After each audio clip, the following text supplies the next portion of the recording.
أعوذ بالله من الشيطان الرجيم. بسم الله الرحمن الرحيم. فمن أظلم ممن كذب على الله وكذب بالصدق إذ جاءه أليس في جهنم مثوى للكافرين والذي جاء بالصدق وصدق به أولئك هم المتقون لهم ما يشاءون عند ربهم ذلك جزاء المحسنين ليكفر الله عنهم أسوأ الذي عملوا ويجزيهم أجرهم بأحسن ما كانوا يعملون الذي كانوا يعملون أليس الله بكاف عبده ويخوفونك بالذين من دونه ومن يضلل الله فما له من هاد ومن يهد الله فما له من مضل أليس الله بعزيز ذي انتقام ولئن سألتهم من خلق السماوات والأرض ليقولن الله قل أفرأيتم ما تدعون من دون الله إن أرادني الله بضر هل هن كاشفات ضره أو أرادني برحمة هل هن ممسكات رحمته قل حسبي الله عليه يتوكل المتوكلون قل يا قوم اعملوا على مكانتكم إني عامل فسوف تعلمون من يأتيه عذاب يخزيه ويحل عليه عذاب مقيم.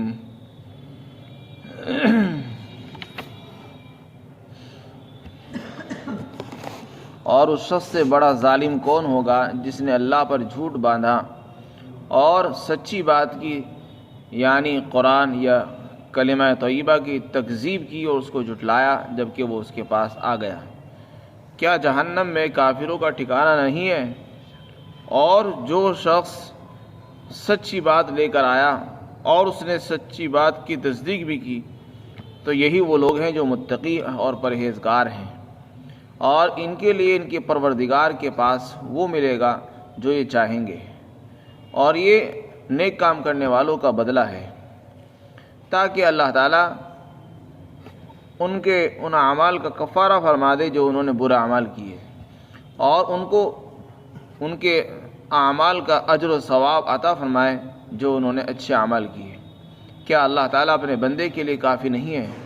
اور یہ کافر لوگ، مشرک لوگ آپ کو ڈراتے ہیں اللہ کے سوا اور دوسرے خداؤں سے، اور اللہ جس کو گمراہ کر دیتا ہے اسے کوئی ہدایت دینے والا نہیں ہے، اور جسے اللہ ہدایت عطا فرما دے پھر اسے کوئی گمراہ نہیں کر سکتا. کیا اللہ جو زبردست اور انتقام لینے والا ہے، کیا وہ اللہ زبردست نہیں ہے جو انتقام لینے والا ہے؟ اور اے پیغمبر، اگر آپ ان سے سوال کریں گے کہ آسمانوں اور زمینوں کو کس نے پیدا کیا تو وہ ضرور جواب میں یہی کہیں گے کہ اللہ نے پیدا کیا. تو آپ ان سے پوچھو کہ تم مجھے بتاؤ تو صحیح کہ اللہ کے سوا جن کو تم پکارتے ہو، اگر اللہ مجھے تکلیف پہنچانا چاہے تو کیا یہ باطل خدا اللہ کی اس بھیجی ہوئی تکلیف کو دور کر سکتے ہیں؟ یا اگر اللہ مجھے کوئی رحمت بھیجنا چاہے، مجھ پر کوئی مہربانی فرمانا چاہے تو کیا یہ باطل خدا اللہ کی اس رحمت کو روک سکتے ہیں؟ ہرگز ایسا نہیں ہے. آپ ان سے کہہ دو میرے لیے اللہ کافی ہے، اور بھروسہ کرنے والے اللہ پر ہی بھروسہ کرتے ہیں. اور آپ فرما دیجئے کہ اے میری قوم کے لوگوں، تم اپنے طریقے پر عمل کرتے رہو اور میں بھی عمل کر رہا ہوں. ان قریب تمہیں پتہ چل جائے گا کہ کس پر وہ عذاب آئے گا جو اسے رسوا کر دے گا، اور کس آدمی پر ایسا عذاب آئے گا جو ہمیشہ اسی پر جم کر رہے گا. یہاں پر اللہ تعالیٰ نے مومن اور کافر اچھے برے لوگوں کا انجام بیان فرمایا ہے، اور ارشاد فرمایا کہ سب سے بڑا ظالم ہے وہ شخص جس کے پاس سچی بات آئی، کلمہ طیبہ پہنچا اور اللہ کا کلام آیا اور اس نے اس کا انکار کر دیا. اس سے بڑا ظالم کوئی نہیں ہو سکتا کہ اس نے اللہ کو ہی جھٹلا دیا اور اللہ کے ساتھ شرک کرنے لگا. فرمایا فمن اظلم ممن کذب علی اللہ، جس نے اللہ پر جھوٹ باندھا. اللہ پر جھوٹ باندھنے کا مطلب یہ ہے کہ اللہ تعالیٰ شرک سے پاک ہے۔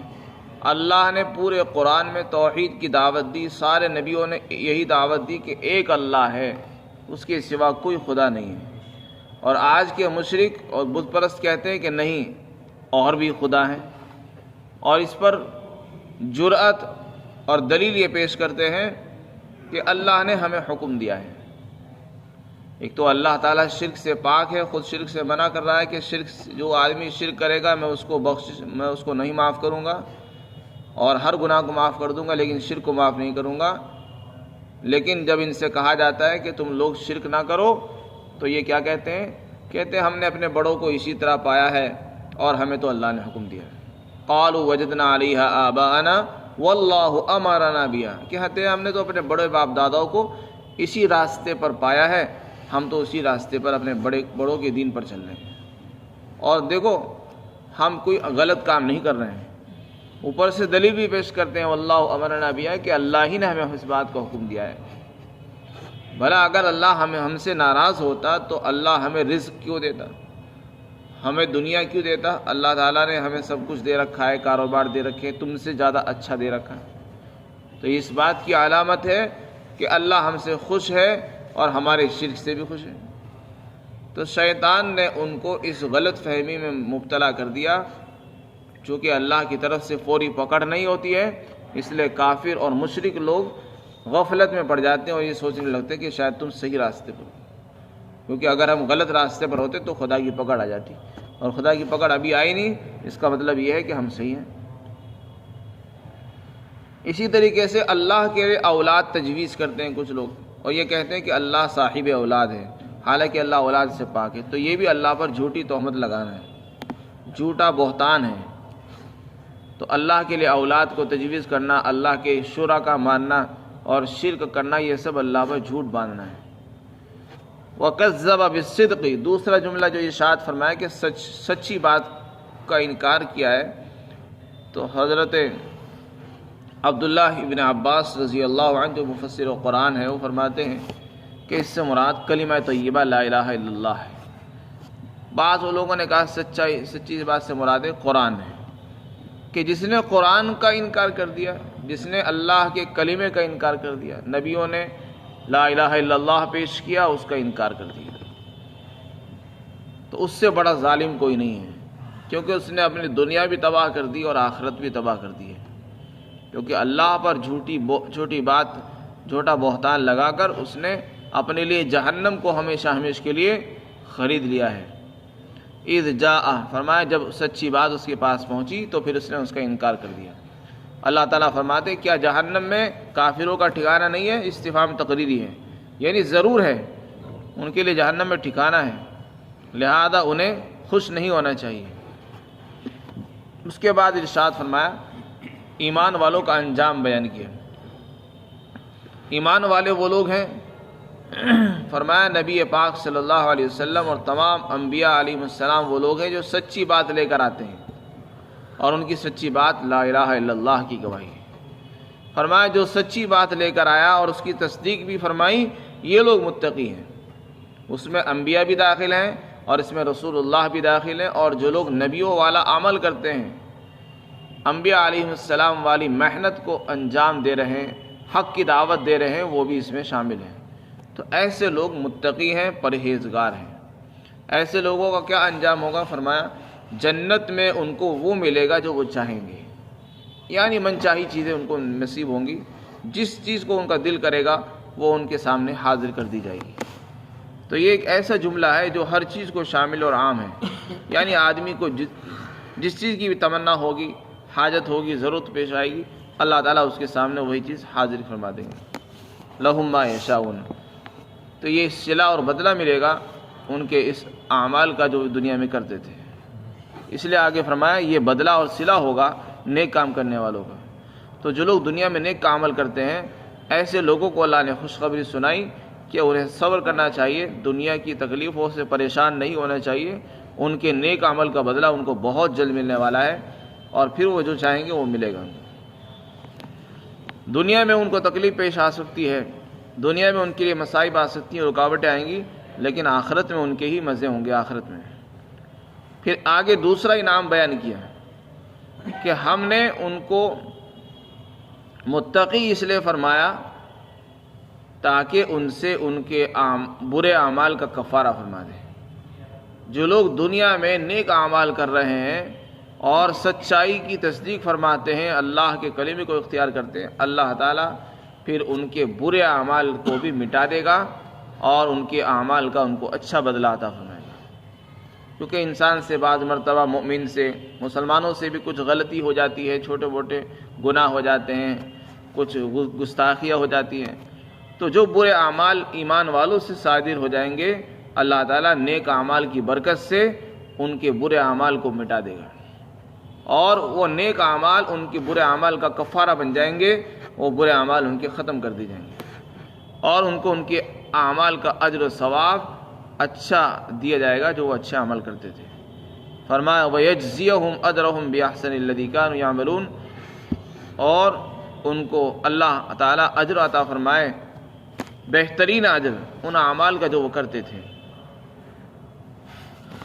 اس کے بعد جو آیت شریف آ رہی ہے، اس کے متعلق شان نزول کے اندر مفسرین نے یہ بیان فرمایا کہ جناب رسول اللہ صلی اللہ علیہ وسلم جب مشرکین کو توحید کی دعوت پیش کرتے تھے تو ان کو یہ چیز ناگوار ہوتی تھی، اس کو برا سمجھتے تھے اور کہتے تھے کہ دیکھو ہمارے بتوں کو برا بھلا کہنا چھوڑ دو، دھمکی دیتے تھے کہ یا تو ہمارے بتوں کو برا بھلا کہنا چھوڑ دو ورنہ ان کی طرف سے تمہیں تکلیف پہنچ جائے گی۔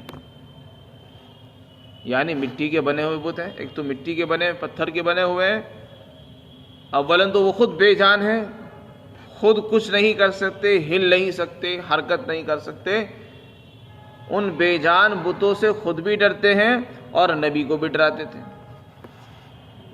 یہی آج کے مشرکین کا حال ہے کہ اگر کوئی ان کے بارے میں کچھ کہہ دیتا ہے تو اپنے قوم کے لوگوں کو ڈراتے ہیں کہ دیکھو ان کی شان میں گستاخی نہ کرنا ورنہ تمہارا نقصان ہو جائے گا، کاروبار ٹھپ ہو جائے گا، تمہارا نقصان ہو جائے گا، تمہارے گھر میں تباہی آ جائے گی، یہ آ جائے گا، وہ آ جائے گا۔ تو مشرکین اتنے زیادہ بے وقوف اور پاگل ہیں کہ بے جان چیزوں سے خود بھی ڈر رہے ہیں، اوروں کو بھی ڈراتے ہیں۔ یہ سب شیطان نے ان کو سمجھایا اور سجھایا ہے، چونکہ انہوں نے رحمان کی مقدس دعوت کو چھوڑ کر شیطان کی پیروی کی ہے، اس لیے ان کی عقل ماری گئی ہے، اب بے جان چیزوں سے بھی ڈر رہے ہوں۔ اسی طرح کا ایک واقعہ اور بھی لکھا ہے مفسرین نے، جب مکہ فتح ہوا تو فتح مکہ کے بعد بہت سارے مندر بنے ہوئے تھے، کچھ لوگوں نے بڑے بڑے دیوتاؤں کے مندر بنا رکھے تھے دور دراز، چنانچہ ان کا ایک بڑا بت تھا، اس کا نام تھا عزا، قرآن میں بھی اس کا ذکر ہے، العزا ومنات الثالثۃ الاخری، منات، عزا، لات، اس طرح کے بڑے بڑے بتوں کے ان کے نام تھے۔ تو عزا کی جو مورتی تھی وہ بہت دور تھی، حضرت خالد بن ولید رضی اللہ تعالی عنہ کو رسول اللہ نے بھیجا کہ جاؤ اسے گرا کر آؤ، چنانچہ وہ گھوڑے پر سوار ہو کر چلے، کلہاڑی ساتھ میں لے لی، اس مندر کا اور اس معبد کا جو پجاری تھا اس نے ان کو ڈرانا چاہا کہ دیکھو اگر تم آگے بڑھے تو یہ جو میرا معبود ہے اس کی طرف سے تمہیں بہت بڑا نقصان پہنچائے گا، اس لیے آگے بڑھنے سے پہلے سوچ لینا، اگر تم نے غلط ارادے سے آگے قدم بڑھایا تو اس کی طرف سے تمہیں تکلیف پہنچے گی۔ حضرت خالد بن ولید رضی اللہ تعالیٰ نے اس کی کوئی پرواہ نہیں کی، چونکہ ان کے دلوں میں ایمان پختہ ہو چکا تھا، اپنی کلہاڑی لی اور اس کی ناک پر ماری اور اس کا تیا پانچا کر دیا۔ اس پر اللہ تعالیٰ نے یہ آیت شریفہ نازل فرمائی اور یہ فرمایا کہ یہ لوگ آپ کو ڈراتے ہیں اور اللہ کے سوا اور خداؤں سے ڈراتے ہیں جو خود بے جان ہیں، بے حس ہیں، خود حرکت نہیں کر سکتے، ہل نہیں سکتے، یہ کیا نقصان پہنچائیں گے؟ نفع نقصان کو پہنچانے والا بھی اللہ ہے اور نفع نقصان کو دور کرنے والا بھی اللہ ہے۔ اگر کوئی نقصان اور تکلیف ہمیں پہنچ رہی ہے اس سے ہٹانے والے ذات اور طاقت اللہ کے پاس ہے، اور اگر کوئی رحمت ہمارے پاس آ رہی ہے اسے اگر روک سکتا ہے کوئی تو اللہ روک سکتا ہے، کوئی اور نہیں روک سکتا ہے۔ انسان اور جنات کو اللہ نے اگرچہ طاقت دی ہے لیکن ان میں بھی اتنی طاقت نہیں کہ وہ کسی انسان کو تکلیف یا کسی کو نفع پہنچا دے۔ کوئی انسان کسی انسان کو نہ نفع پہنچا سکتا ہے، نہ کوئی انسان جنات کسی کو نقصان پہنچا سکتا ہے۔ اس میں اس عقیدے کی اصلاح فرمائی جو مشرکین کے دلوں میں پیدا ہوا کہ ان کی شان میں گستاخی کرو گے، اگر ان کے پاس نہیں آؤ گے، ان کی پوجا نہیں کرو گے تو نقصان ہو جائے گا، ان کے پاس نہیں آؤ گے تو نقصان ہو جائے گا۔ اس طریقے سے مشرکین اپنے ماننے والوں کو ڈراتے رہتے تھے اور ان کے دلوں میں خوف پیدا کرتے رہتے ہیں۔ وہ بیچارے جاہل ہوتے ہیں، ان پڑھ ہوتے ہیں، تو ان کی باتوں میں آ کر وہ ان کے پاس جاتے ہیں، اس لیے وہ ہر ہفتے حاضری لگواتے رہتے ہیں۔ تو اللہ تعالیٰ نے فرمایا کہ اللہ اپنے بندے کے لیے کافی نہیں ہے؟ رسول اللہ کو یہ لوگ ڈرا رہے ہیں، تو کیا اللہ موجود نہیں ہے؟ اللہ اپنے بندے کے لیے کافی ہے، یہ کیوں ڈراتے ہیں؟ وَيُخَوِّفُونَكَ بِالَّذِينَ مِن دُونِهِ، یہ لوگ تو آپ کو ڈرا رہے ہیں اور اللہ کے سوا دوسرے باطل خداؤں سے ڈراتے ہیں، لہذا آپ کو ڈرنے کی ضرورت نہیں ہے۔ چنانچہ پھر اللہ تعالیٰ نے فرمایا جس کو اللہ گمراہ کر دے اسے کوئی ہدایت نہیں دے سکتا۔ یہ لوگ گمراہ ہو چکے ہیں، اور جسے اللہ ہدایت عطا فرماتا ہے اسے کوئی گمراہ نہیں کر سکتا۔ کیا اللہ زبردست نہیں ہے، انتقام لینے والا نہیں ہے؟ اگر یہ نقصان پہنچائیں گے تو کیا اللہ انتقام نہیں لے گا ان سے؟ یہ تو اللہ کی مخلوق ہے۔ چنانچہ اس عقیدے کی اصلاح کے لیے اللہ نے ایک سوال قائم فرمایا۔ جو لوگ آپ کو اپنے خداؤں سے ڈرا رہے ہیں، پتھروں سے ڈرا رہے ہیں، آپ ان سے یہ پوچھو کہ یہ بتاؤ آسمان اور زمین کو کس نے بنایا ہے؟ یہ سوال ان سے پوچھو، اس کا جواب دیں گے وہ۔ ظاہر ہے کہ زبان سے تو نہیں کہیں گے، لیکن ان کے زبان حال سے وہ کہیں گے کہ اللہ نے بنایا ہے۔ اور یہ بات وہ خود بھی جانتے ہیں، جو پتھروں کی پوجا کرتے ہیں وہ بھی جانتے ہیں کہ زمین اور آسمان کو بنانے والی ذات ایک ہے، وہ اللہ ہے۔ تو اگر آپ ان سے سوال کریں گے تو وہ یہی جواب دیں گے۔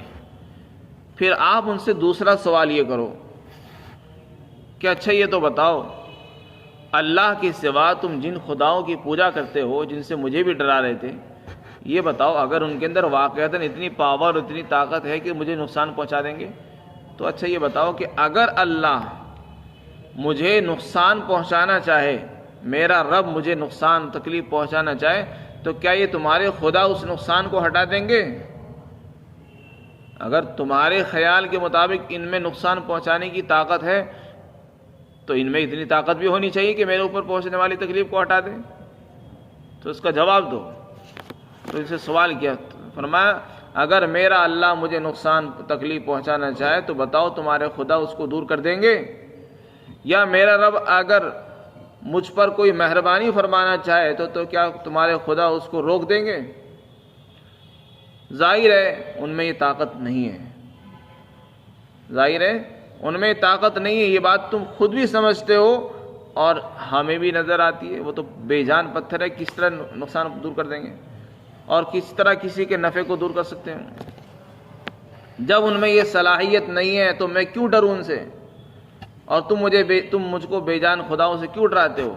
میرے لیے تو میرا رب اللہ کافی ہے۔ اور ان سے کہو بھروسہ کرنے والے تو اللہ پر بھروسہ کرتے ہیں، تم لوگ گمراہ ہو اس لیے پتھروں پر بھروسہ کرتے ہو، بے جان چیزوں پر بھروسہ کرتے ہو۔ جو ایمان والے ہیں، سمجھدار لوگ ہیں، وہ اللہ پر بھروسہ کرتے ہیں، ہمارے لیے اللہ کافی ہے۔ لیکن اگر تمہارے اب بھی سمجھ میں نہیں آ رہی بات کہ یہ بے جان ہے، ان کی پوجا نہ کرو، تو آگے اللہ تعالیٰ نے اپنے نبی کو خطاب کرتے فرمایا کہ پھر آپ ان سے کہتے ہو کہ دیکھو تم جانو تمہارا کام، میں نے تم کو تمہارے حال پر چھوڑ دیا ہے، تم اپنے طریقے پر کام کرتے رہو، یعنی شرک پر چلتے رہو جب تم نہیں مانتے، اور مجھے اپنے طریقے پر دین پر چلنے دو۔ اگر تم ہمارے طریقے پر نہیں چلنا چاہتے، ان قریب پتہ چل جائے گا کون نفع میں ہے کون نقصان میں ہے۔ تم یہ سمجھتے ہو نا کہ میں تمہارے خداؤں کے بارے میں کچھ کہوں گا تو نقصان مجھے پہنچے گا، عذاب آ جائے گا، تو اللہ تعالیٰ نے فرمایا کہ تم ان سے کہہ دو ان قریب تمہیں پتہ چل جائے گا آنکھ بند ہوتے ہی کہ کس پر عذاب آئے گا جو اسے رسوا کر دے گا، اور کس پر ایسا عذاب آئے گا جو ہمیشہ اس پر رہے گا۔ مفسرین نے فرمایا کہ اس پہلے عذاب سے مراد ہے بدر والے عذاب۔ بدر کے دن جو کافروں پر اللہ کی طرف سے مار پڑی اور عذاب آیا، ان کے بہت سے لوگ مارے گئے، وہ عذاب مراد ہے۔ اس نے ان کو رسوا کر دیا، ذلیل کر دیا، ان کی چودراہٹ اور سرداری ختم ہو گئی اور کمر ٹوٹ گئی۔ اور دوسرے عذاب سے مراد جہنم کا عذاب ہے۔ تو اس میں اللہ تعالیٰ نے اشارہ فرما دیا کہ جو لوگ مشرک ہیں، کافر ہیں، ان پر دو طرح کے عذاب ہوتے ہیں۔ دنیا میں اللہ ان کو رسوا فرماتا ہے اور آخرت میں ہمیشہ ہمیشہ کا عذاب ان پر آئے گا۔ اس لیے شرک کے اندر نقصان ہی نقصان ہے اور توحید اور ایمان کے اندر ہی کامیابی ہے۔ ہر انسان کو چاہیے کہ اپنے ایمان کو بچانے کی اور اس کو بنانے کی فکر کرے۔ اللہ تعالی ہم سب کو اپنے ایمان کی قدردانی نصیب فرمائے۔